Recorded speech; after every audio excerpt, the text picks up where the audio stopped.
Tingkat pemalsuan di China sungguh mencengangkan. Hari ini, mari kita lihat beberapa contohnya. Sebuah video yang diposting oleh seorang netizen dari Liaoning di platform media sosial China Douyin memperlihatkan deretan pohon buah-buahan yang ditanam di jalan semen. Pria yang merekam video tersebut mengatakan, ini semua adalah pohon buah-buahan yang ditanam di semen. Lihatlah, inilah yang kami lakukan hari ini. Menanggapi hal tersebut, netizen China memberikan berbagai komentar. Beberapa orang dengan sinis mengatakan, negara manakah di dunia yang bisa mencapai teknologi ini? Pujian untuk tanah air kita yang hebat. Yang lain berkomentar, di mana tempat ini? Saya ingin mengunjungi dan mempelajari metode penanaman pohon buah berteknologi tinggi ini karena ada sebidang tanah semen yang menganggur di sebelah rumah saya. Jika kami bisa menanam pohon buah-buahan, itu akan sangat bagus. Para ahli China benar-benar mengagumkan. Seseorang secara belak-belakan mengatakan, ini seperti membakar uang kertas di kuburan, menipu hantu. Dalam video lain, situasi yang sama terlihat pada pohon yang ditanam di atas permukaan semen. Netizen bercanda, dapatkah seorang ahli menjelaskan apakah mereka bisa bertahan hidup seperti ini? Ada juga yang berkomentar, saya tidak tahu apakah mereka bisa bertahan hidup, tapi mereka pasti bisa menghasilkan uang.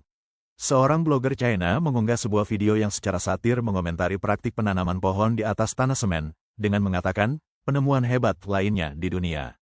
Orang asing pasti terkejut. Menanam pohon di atas semen menghemat waktu dan tenaga. Ini benar-benar ide yang imajinatif. Siapapun yang menemukan metode ini pasti jenius, dan mereka yang mengikutinya juga bijaksana. Sebenarnya, kita tidak boleh melihat kemajuan teknologi dengan perspektif sempit kita. Tahun lalu, kita memperkenalkan penanaman ubi jalar dan meletakkan rumput di atas tanah semen.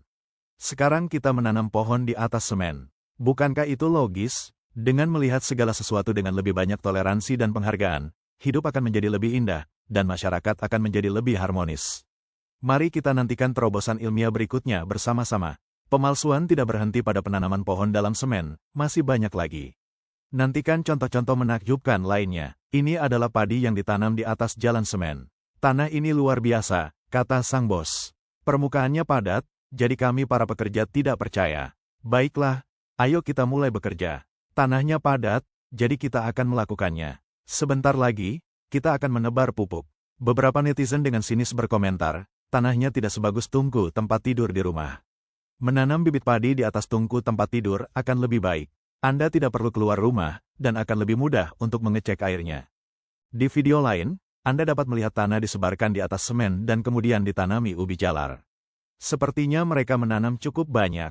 Video lain menunjukkan jagung yang ditransplantasikan ke alun-alun semen di Chengdu. Jagung tersebut terlihat layu. Menurut laporan media lokal, mereka juga pernah menanam benih anggur di atas semen sebelumnya. Dalam contoh lain, kubis musim dingin ditanam di lumpur kolam ikan. Dalam video tersebut, padi ditanam di atas gunung, yang disebut sebagai membawa padi ke atas gunung. Bibit padi tampak mati. Melihat hal ini, tidak sulit untuk mengatakan bahwa inovasi pertanian China benar-benar terdepan. Selain contoh-contoh tersebut, pemalsuan proyek penghijauan juga sangat mencengangkan. Dalam sebuah video, seorang pekerja terlihat menyemprot rumput yang menguning dengan cat hijau, dan seketika mengubahnya menjadi hijau. Netizen terkesima dan berkata, saya belajar sesuatu yang baru. Yang lain bercanda, dalam hal penghijauan, saya serius dalam berpura-pura. Terlebih lagi, penghijauan palsu semacam ini sudah sangat umum di China. Dalam video lain, seorang netizen melihat seorang pekerja menyemprotkan cat hijau ke rumput di jalur hijau. Beberapa netizen meninggalkan komentar seperti, saya menduga sayuran yang Anda beli yang warnanya hilang mungkin disemprot seperti ini, dan ini adalah penghijauan yang nyata dengan bahan kimia ramah lingkungan. Yang lainnya mengungkapkan rasa frustrasinya dengan mengatakan, kita sudah terbiasa memalsukan segalanya. Semua orang saling menipu, tetapi pada akhirnya, siapa yang dirugikan?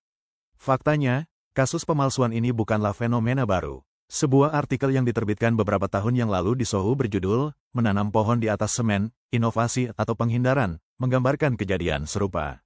Menurut artikel tersebut, sebuah area perumahan yang baru dikembangkan di distrik Jiangnan, Nanning menjadi viral karena pengembangnya menanam lusinan pohon hijau di atas tanah semen sebelum melakukan serah terima apartemen.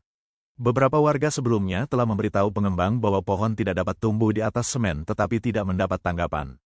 Baru setelah masalah ini menjadi perhatian di dunia maya, pihak pengembang buru-buru memindahkan pohon-pohon tersebut kembali ke tanah. Namun, bahkan setelah penanaman kembali, masalah tetap ada. Warga menyadari bahwa deretan pohon di dekat gedung tersebut ditanam langsung di bawah kanopi kaca. Begitu pohon-pohon itu tumbuh lebih tinggi, dahan-dahannya akan membentur kanopi, sehingga menyulitkan pohon-pohon itu untuk tumbuh. Baik menanam pohon di atas semen maupun di bawah kanopi, warga merasa ini adalah tindakan yang terburu-buru dari pihak pengembang agar lolos inspeksi penghijauan. Para pekerja juga mengungkapkan bahwa pohon-pohon tersebut hanya ditanam sementara dan akan dicabut nantinya. Mengapa hal ini bisa terjadi? Artikel tersebut menunjukkan bahwa banyak pengembang, ketika menunjukkan apartemen kepada klien, membual tentang taman, halaman rumput, air mancur, dan bagaimana penghuni dapat menghirup udara alami meskipun tinggal di gedung bertingkat. Namun, ketika tiba waktunya serah terima apartemen, seberapa sering janji tersebut dipenuhi? Berapa banyak halaman rumput dan taman yang diubah menjadi tempat parkir? Klien peduli dengan tinggal di lingkungan yang hijau dan bersih, sementara pengembang lebih mementingkan memaksimalkan keuntungan mereka. Ruang hijau membutuhkan perawatan dan membutuhkan biaya, sementara lahan parkir menghasilkan pendapatan. Tentu saja, tidak mungkin menanam pohon di atas semen. Namun, para pengembang tetap melakukannya untuk lulus inspeksi. Selama inspeksi lolos, semuanya baik-baik saja. Pengembang percaya bahwa menunda pembangunan karena penghijauan tidaklah sepadan. Setiap hari penundaan akan menghabiskan banyak uang, jadi mereka lebih memilih untuk mengorbankan hal-hal kecil ini untuk mencapai kesuksesan. Artikel tersebut juga menyebutkan bahwa dalam bidang evaluasi dan inspeksi, selalu ada permainan kecerdasan antara evaluator dan yang dievaluasi. Di banyak bidang, tidak hanya konstruksi, metrik keras ini adalah persyaratan dasar untuk kualitas proyek, tetapi bagaimana metrik ini didistribusikan dan digunakan secara ilmiah seringkali luput dari perhatian. Dari sudut pandang pihak yang dievaluasi, mereka menciptakan berbagai macam strategi aneh untuk memenuhi kriteria kaku tersebut, seperti proyek yang terburu-buru dan pemalsuan data. Menanam pohon di atas semen hanyalah puncak gunung es. Namun, artikel tersebut juga menunjukkan bahwa pengembang tidak menciptakan trik ini. Telah ada preseden yang ditetapkan oleh sebagian departemen pemerintah kota di sejumlah kota.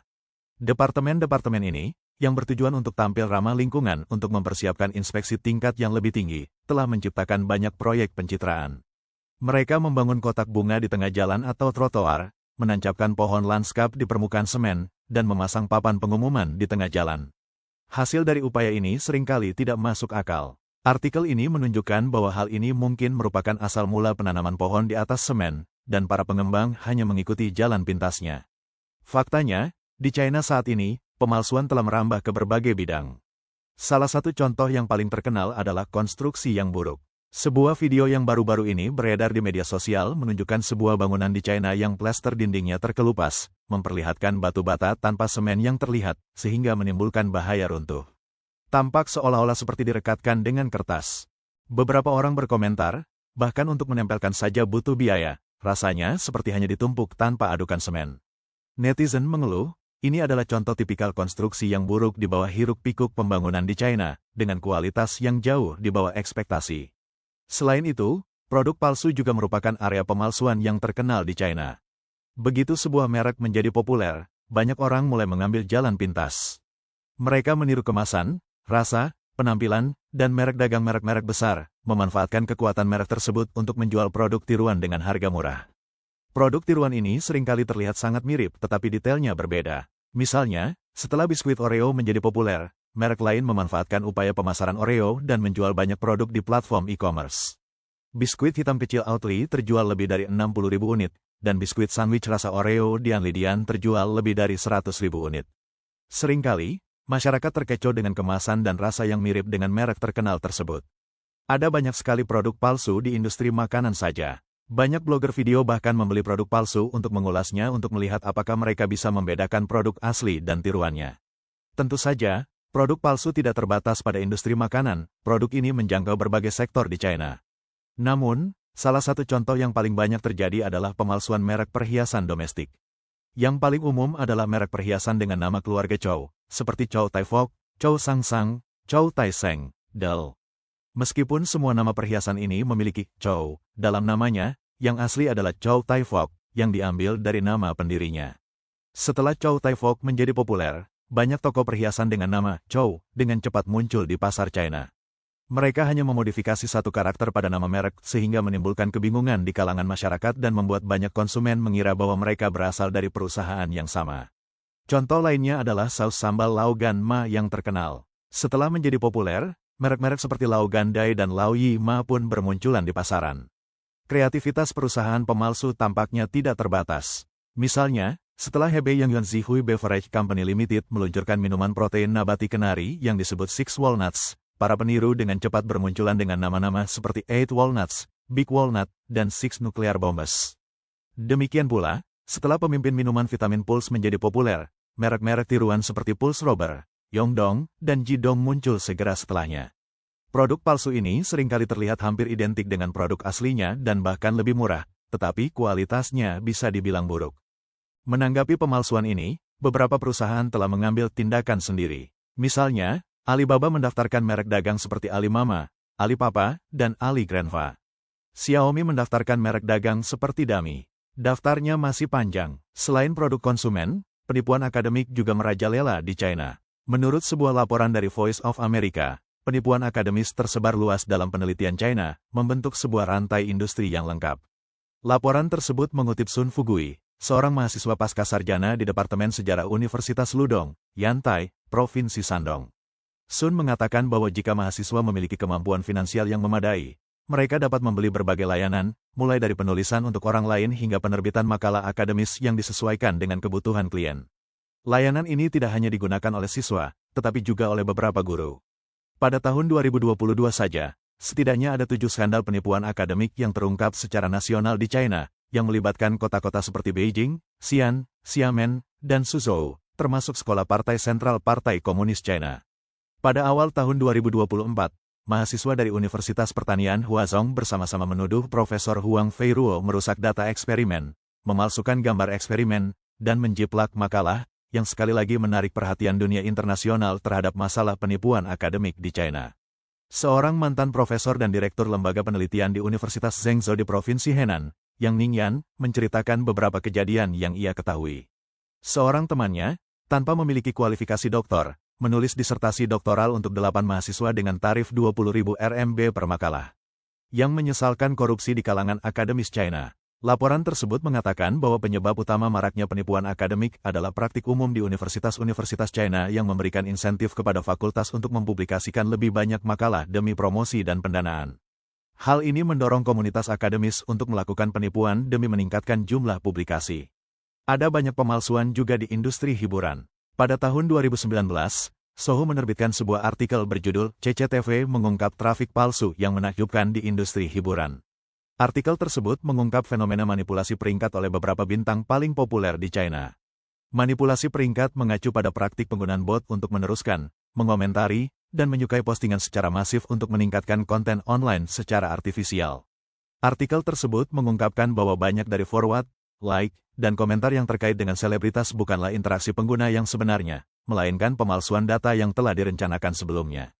Sebagai contoh, pada tahun 2012, ketika akun Weibo milik Lu Han menerima lebih dari 1 miliar komentar, hal ini mengukuhkan posisinya sebagai selebritas papan atas di China dan menandai dimulainya perang trafik di industri hiburan.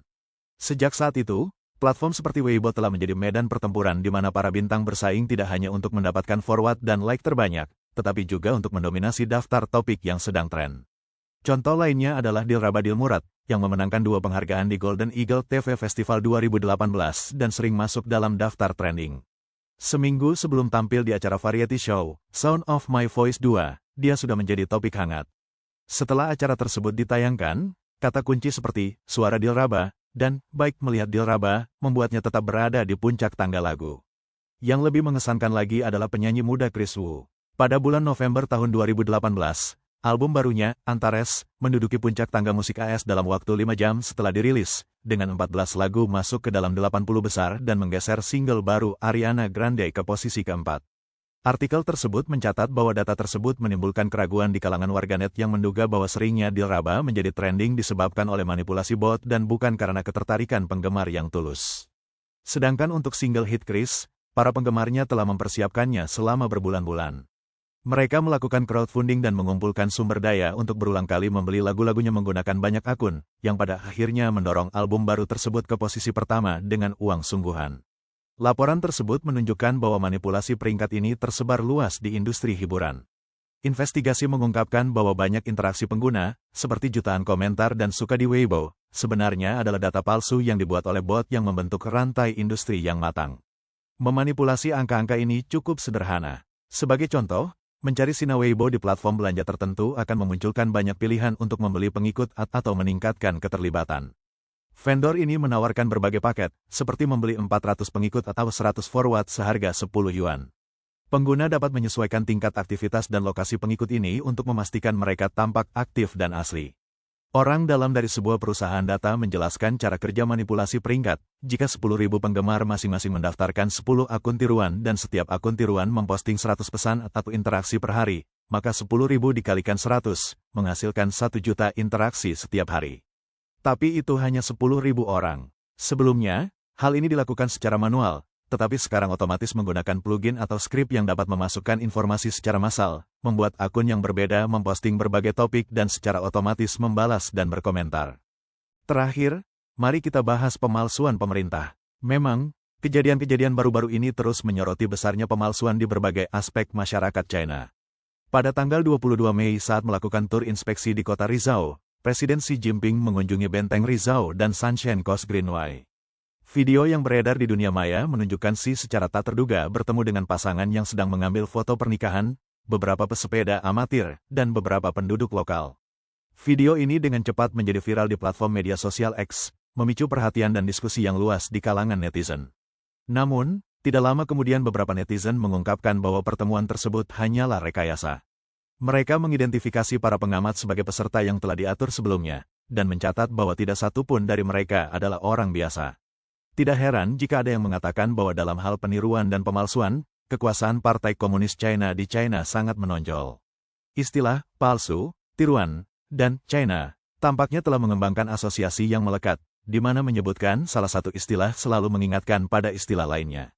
Mulai dari makanan hingga pakaian, dari perumahan hingga layanan darurat, dari pemerintah hingga akar rumput, ketidakjujuran dan pemalsuan merajalela.